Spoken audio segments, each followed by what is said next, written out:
Evangelho de Jesus Cristo, segundo escreveu São Lucas, capítulo 15, versos 11 ao 32. Amém? Continuou. Certo homem tinha 2 filhos. O mais moço deles disse ao pai: Pai, dai-me a parte dos bens que me cabe. E ele lhe repartiu os haveres. Passados não muitos dias, o filho mais moço, ajuntando tudo que era seu, partiu para uma terra distante e lá dissipou todos os seus bens, vivendo dissolutamente. Depois de ter consumido tudo, sobreveio àquele país uma grande fome, e ele começou a passar necessidade. Então ele foi e se agregou a uns cidadãos daquela terra. E este mandou aos seus campos a guardar porcos. Ali desejava ele fartar-se das alfarrobas que os porcos comiam, mas ninguém lhe dava nada.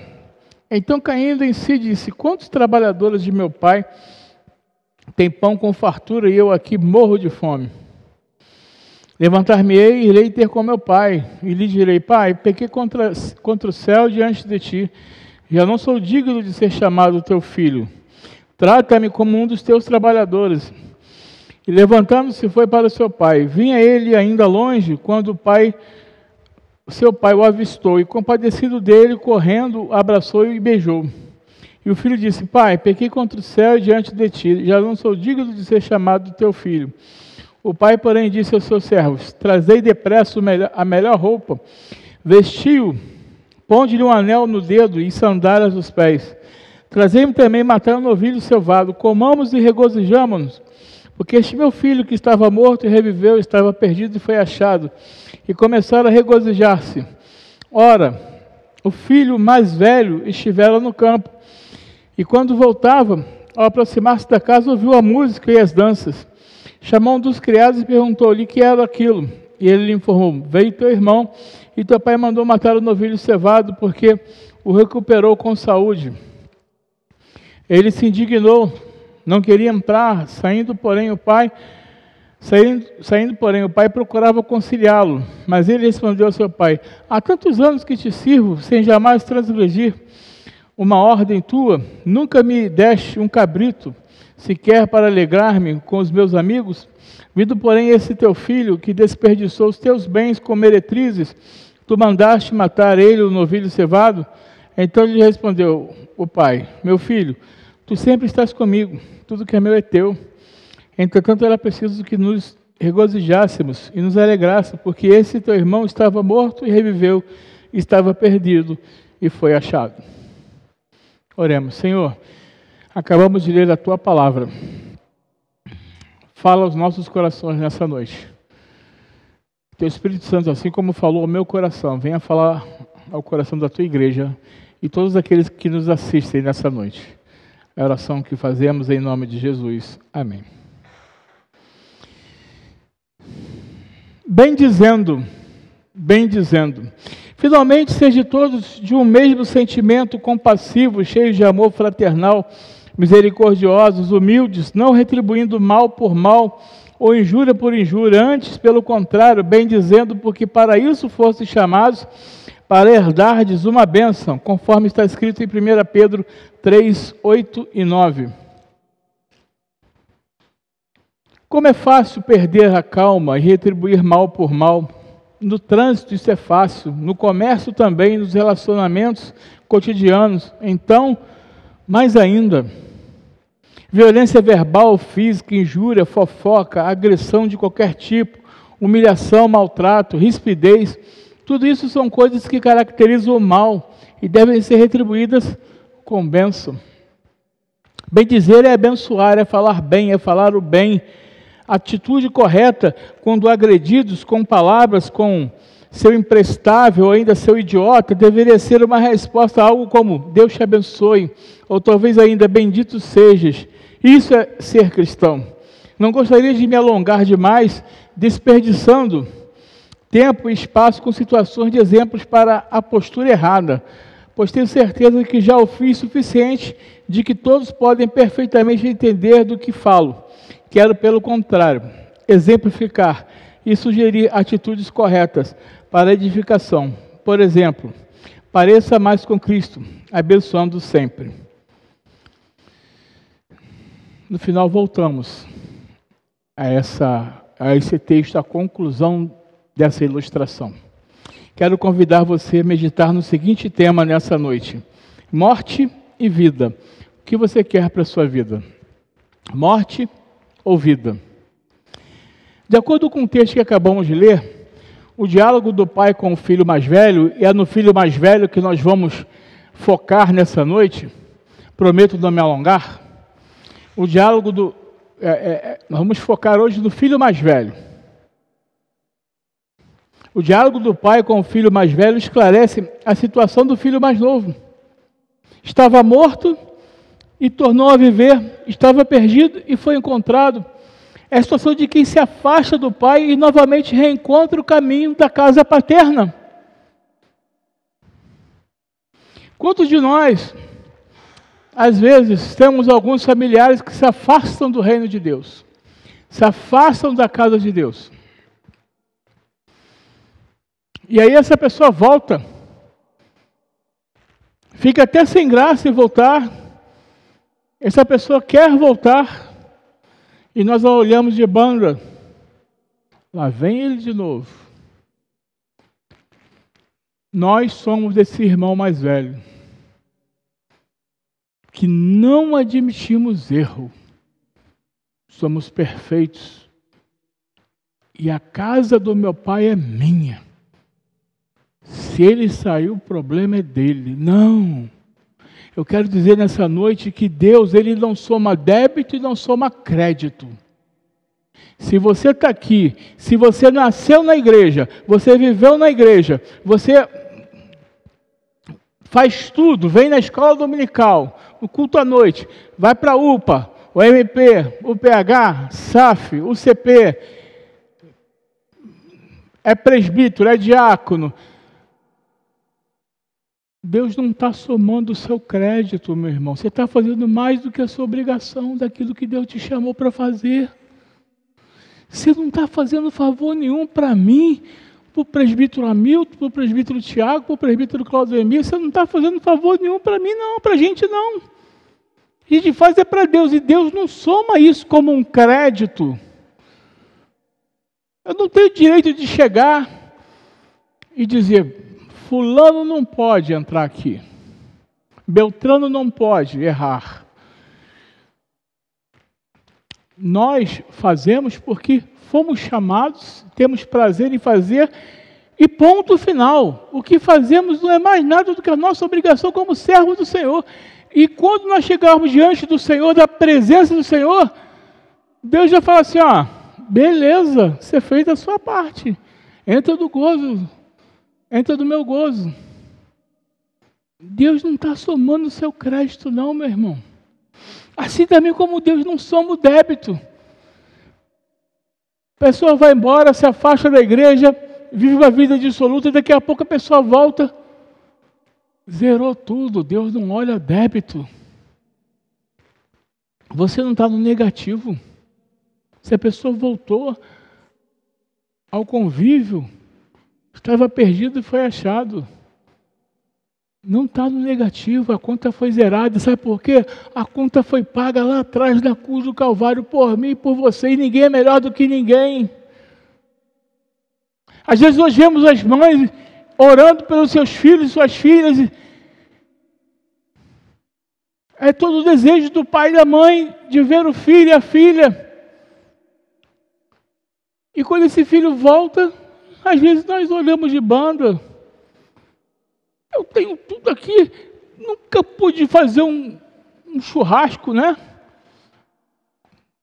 Outro dia eu fui visitar uma pessoa e falou: pastor, uma panceta, né? Uma panceta. Você tem tudo, meu irmão. Você tem uma igreja, você tem os irmãos, você tem a comunhão. Tudo que aqui é teu. O que estava morto reviveu, estava perdido, foi achado.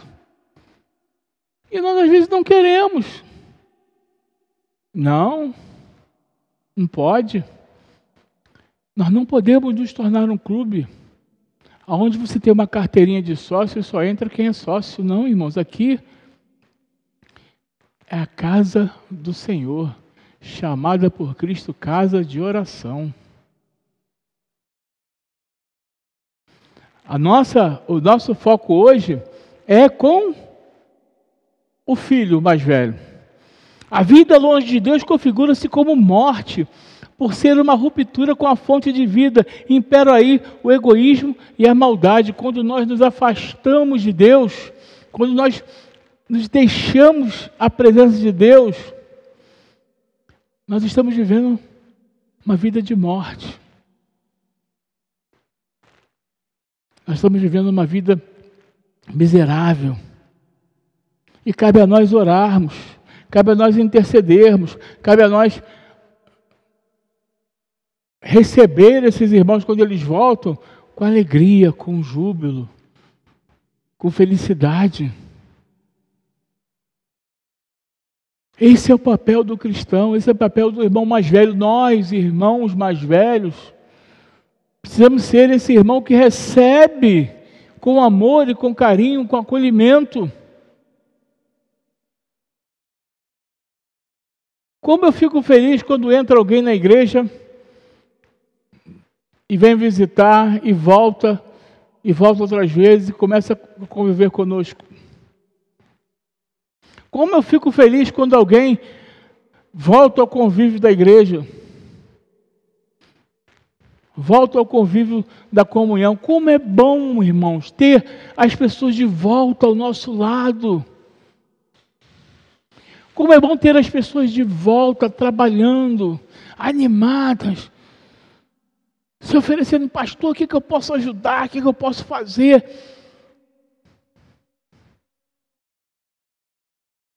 É isso, o evangelho é isso. É comunhão, é partir do pão, é entender que nós somos uma família de Cristo, família do Senhor. Isso é bom. Você que tem orado pelo seu filho e pela sua filha, para ele retornar, saiba o seguinte, a sua oração não é em vão. No momento certo, Deus vai ouvir a sua oração. No momento certo, Deus vai ouvir a sua petição. Ele está no controle. E quando voltar, vai ser recebido com festa, com abraço. Vamos dar um anel, sandália. Vamos matar um novilho. O que isso representa? Amor, carinho, honra, satisfação, alegria. Não é ficar olhando de banda. Saiu, fez, aconteceu e agora voltou. E aí está todo mundo bajulando. Não, irmão. É amor, carinho, atenção. Essa semana eu perguntei na SAF.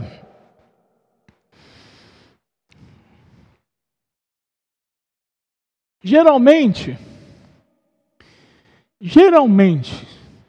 quem é que fica na janela esperando o filho chegar? O pai ou a mãe? Agora vocês responderam. Mas na Bíblia era o pai. Deus nem menciona que o filho tinha mãe, né? Mas esse pai aqui, Jesus está dizendo que é Deus, irmãos. É uma analogia ao Senhor, a Deus. O que estava perdido foi achado. Aquele rapaz, primeiro que ele errou. Ele foi tão egoísta porque só podia exigir bens depois que o pai morrer.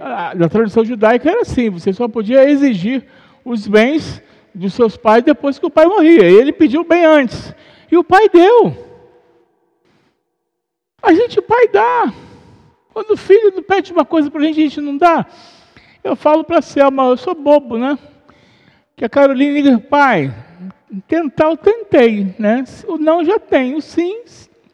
E ela é cara de pau mesmo, ela fala. E eu como um bobo vou lá, tá bom minha filha, tá, vai lá.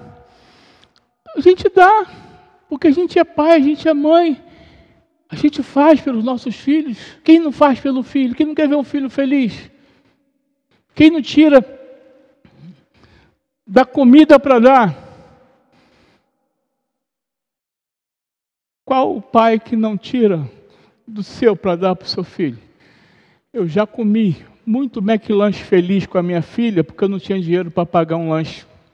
Eu comprava o McLanche feliz para ela e ficava vendo ela comer, porque eu não tinha dinheiro para comprar 2 lanches.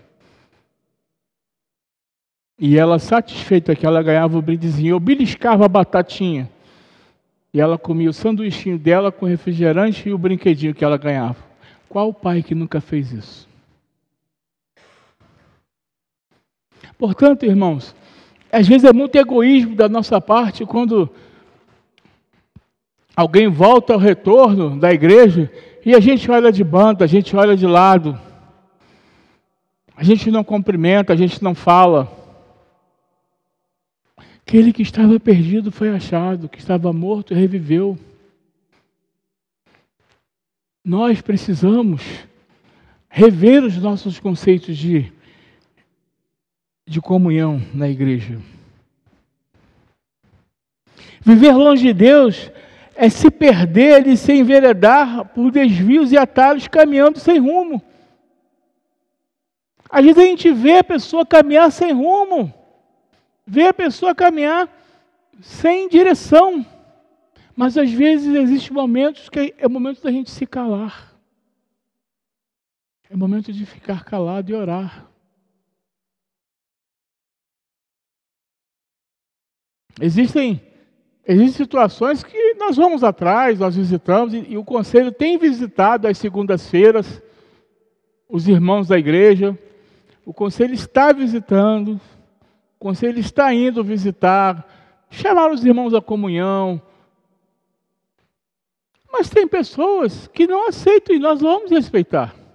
O que nós fazemos é orar, é entregar nas mãos de Deus, pedindo que Deus toque no coração dessas pessoas. Mas a nossa parte como pastor e conselho, nós temos feito toda segunda-feira, irmãos, o conselho tem marcado uma visita para visitar um membro afastado da igreja. Mas se a pessoa diz não posso fazer nada. E nós ficamos à disposição dos irmãos. Ah, pastor, eu só posso tal dia, tal hora. Beleza, fala, senhor Hamilton, só pode, esse horário? Posso. E a gente vai, irmãos, a hora que você puder. O único dia que eu não posso visitar é terça-feira, que tem a live. Eu sempre falo aqui. Terça-feira eu tenho a live, à noite eu me preparo para a live. Se for até de tardinha, assim, umas 3, 4 horas da tarde, ainda dá para visitar. Quarta é minha folga, quinta tem a SAF, e depois da SAF eu levo ceia para as irmãs, visito e tal, e na sexta-noite também estou liberado. Então esses são os meus horários. E 6 de manhã, né? Então a gente se organiza de acordo com a agenda do irmão. Mas se o irmão quiser. Se ele não quiser, o que cabe a nós é orar. E colocar diante do Senhor. Orar e colocar diante do Senhor. Porque quando você recebe uma ligação, quando você recebe uma mensagem, quando você recebe, é uma felicidade, é algo maravilhoso, é algo incomensurável. Hoje nós tivemos 12 adolescentes aqui na igreja, né? E eu sou muito ciumento dos meus adolescentes. Gosto, porque eu já fui adolescente, eu sei como é que é. Falei ontem para eles aqui na mocidade, né? Que eu fiz muita arte quando eu era adolescente. Mas tivemos 12 adolescentes, aí comemoramos os aniversariantes do primeiro trimestre. Aí tivemos bolo, salgadinho, que a Flávia fez, né, Fagner? Uma delícia. Tivemos aquela esfirra da irmã Ana, que é uma delícia. Eu pedi, ela prontamente fez. Isso é comunhão, irmãos. Isso é comunhão, isso é a gente poder ver os nossos filhos na casa de Deus. Olha, 12 adolescentes hoje de manhã. E um deles deu aula para a gente hoje, uma aula muito bem dada. Então, veja como é. comunhão, partir do pão, se alegrar. Ontem aqui na igreja tivemos 22 pessoas. Aqui, 22, uns eram já, eu, o Emerson, né? Ela não era tão jovem assim, né?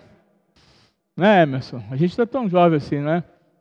Mas tinha até criança, a filha dele também estava aqui, a Lavínia. Mas vamos botar assim, uns 18 jovens, né? Que podiam estar em outro lugar, estavam aqui na igreja ontem. Adorando o Senhor, estudando a palavra de Deus. Olha que maravilha. Comunhão.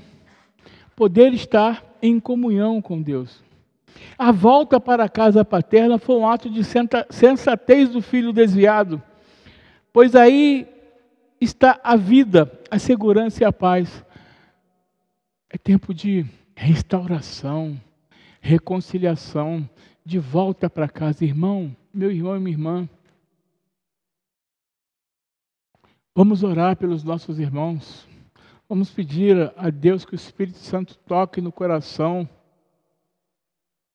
para que eles possam voltar ao convívio, mas que seja algo de Deus, não imposto, algo de Deus, algo que venha da parte do Senhor, algo que venha do coração de Deus para mim e para a sua vida e para o bem da igreja, para a casa do Pai.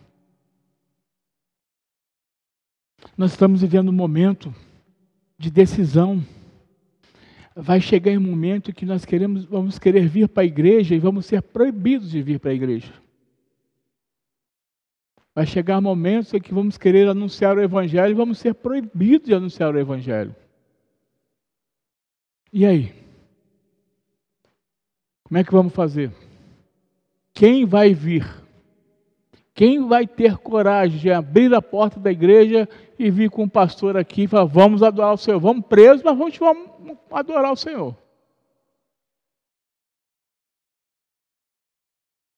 É importante, irmãos, nós temos esse sentimento, Deus não soma crédito e não soma débito.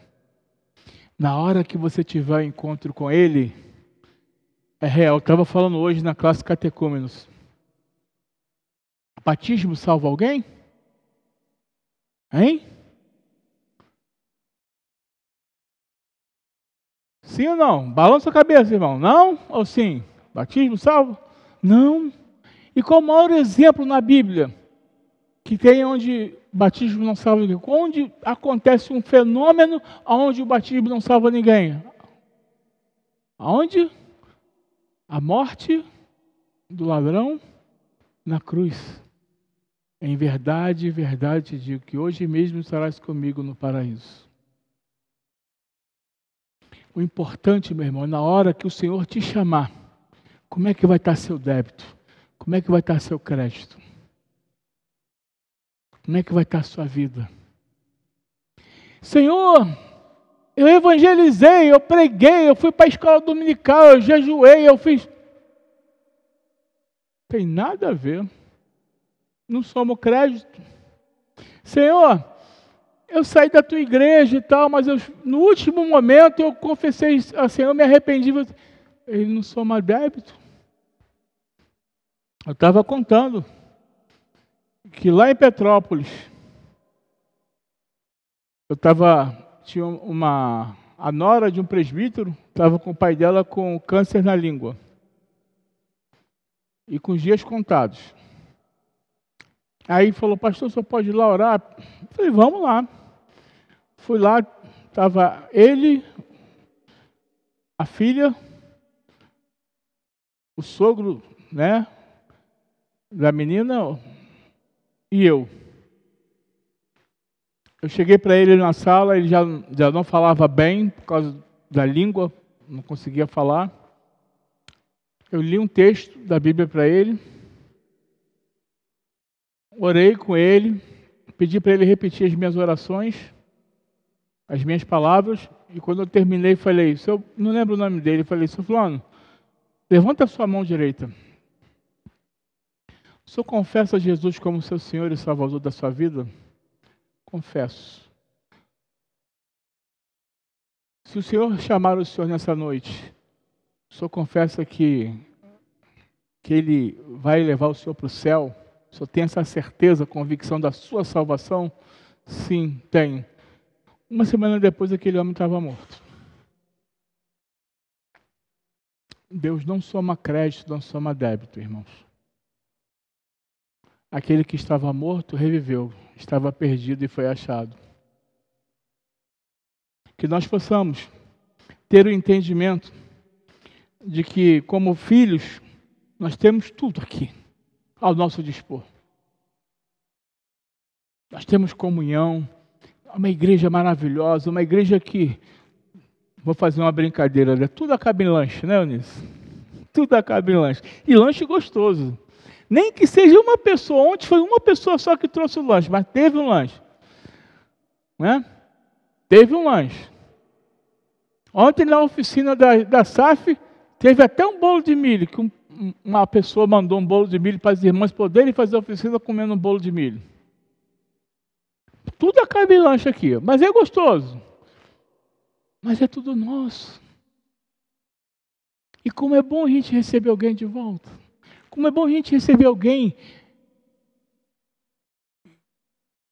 que não conhece o Evangelho, que conheceu aqui, que quer confessar Jesus aqui. De repente a pessoa está perdida por aí, ouve a live, vê aqui e gosta e quer ter comunhão conosco. Como é bom a gente receber essas pessoas. Concluindo, irmãos, de acordo com o exemplo da ilustração, que quando nós começamos, quando agredido, sorria. Quando desafiado, agradeça. Quando humilhado, cale-se. Quando injuriado, ore. Quando amaldiçoado, abençoe. Que tal encontrar outra forma para as coisas? Que tal ter uma nova postura e atitude? Eu sei que isso é impossível, que o sangue sobe a cabeça, principalmente para quem é sanguíneo assim, como pastor, elétrico. Né, Geraldo? Mas é exatamente por isso que estou tratando deste assunto. A meu ver, é muito importante. O homem natural não tem condição de ter um tipo de atitude destas. É bem evidente, por isso que a palavra de Deus diz que domínio próprio é dom do Espírito Santo de Deus, bem como a longanimidade, paciência, benignidade, bondade e mais uma porção de outras coisas que são próprias do ser humano. É necessário buscar esses dons espirituais, que na realidade são frutos do Espírito, certamente com mais intensidade do que os mais populares ou aplaudidos. Pastor, o senhor não me leva a mão não, mas eu tenho o dom da profecia. Eu quero é pregar. Não aceito ficar no banco. Meu irmão, se você já começa isso, aí que você vai ficar no banco mesmo. Nós temos que ser humildes. Aqui é humildade. É saber o momento das coisas. Ninguém é melhor do que ninguém. Ninguém é melhor do que ninguém. Uma pessoa que reúna estas características e consiga agir desta forma sempre e em qualquer tipo de situação, certamente impressionará e ganhará almas para o Senhor Jesus Cristo, muito mais do que os nossos espirituais, que falam e oram muito mais, porém não vivem. Para aqueles que têm uma vida reta e bem intencionada diante de Deus, não fará mal melhorar o testemunho, pois a palavra de Deus não sugere que sejamos um pouco santificados. Ela ordena que sejamos santos. O que significa santo? Separado. Santo é separado. Se queremos mais de Deus e de sua glória, precisamos seguir mais sua palavra, ter atitudes mais espirituais e reações que ao mundo pareçam loucas. Oração: Senhor, muda o meu caráter para que eu possa ter uma vida melhor diante de Ti. Muda o meu caráter, muda o meu ser. Como nós cantamos, a começar em mim, quebra corações, para que sejamos todos um, como Tu és em nós. Irmãos, como é bom a gente ser bênção na vida do outro. Como é bom a gente ser bênção na vida do nosso próximo. Tudo bem, tem uns às vezes que são xarope mesmo. Mas a gente ama assim mesmo. Porque faz parte. Se não tiver o xarope, não tem graça. Mas a gente tem que amar. É necessário amar, é importante amar. É importante a gente dar o carinho. É importante a gente viver o carinho. Porque às vezes, irmãos, nós cantamos, e eu já falei aqui algumas vezes, nós cantamos, e quando cantamos, precisamos saber realmente quando cantamos. E o que cantamos. Se estamos cantando, cantando de verdade. Que tem um louvor que eu acho muito lindo. Talvez o louvor mais lindo que eu já ouvi na minha vida. Talvez, quando eu ouvi pela primeira vez, eu chorei muito quando eu ouvi esse louvor. Talvez o louvor mais lindo que eu tenha ouvido na minha vida. Corpo e Família. É o louvor mais lindo que eu já ouvi na minha vida. Mas é o mais difícil de fazer. É o mais difícil de realizar. Porque é difícil, irmãos. Preste atenção na letra. Depois você chega em casa, busca no Google lá.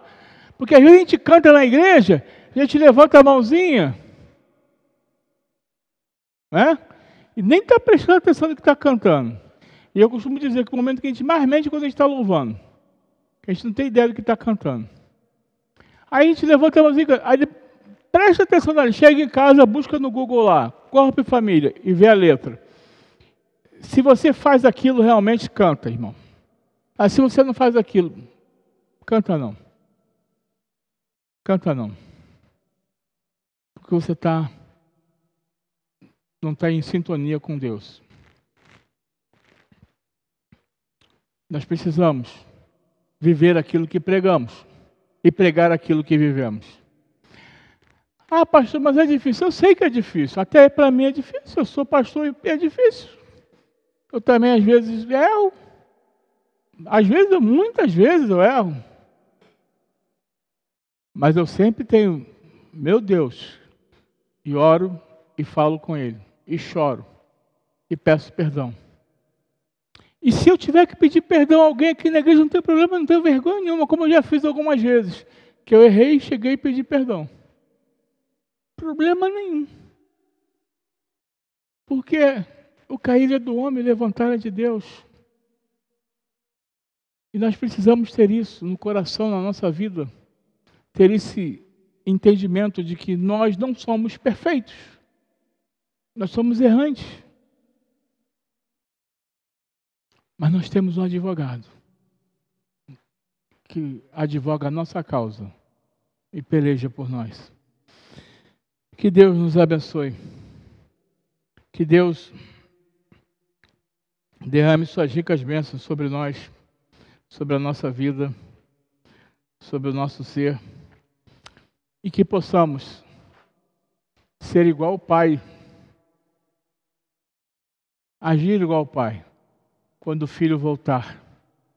Aquele que estava morto reviveu, aquele que estava perdido foi achado. Festejemos, alegremos, porque estamos aqui para ter comunhão com Deus. Que Deus nos abençoe, meus irmãos.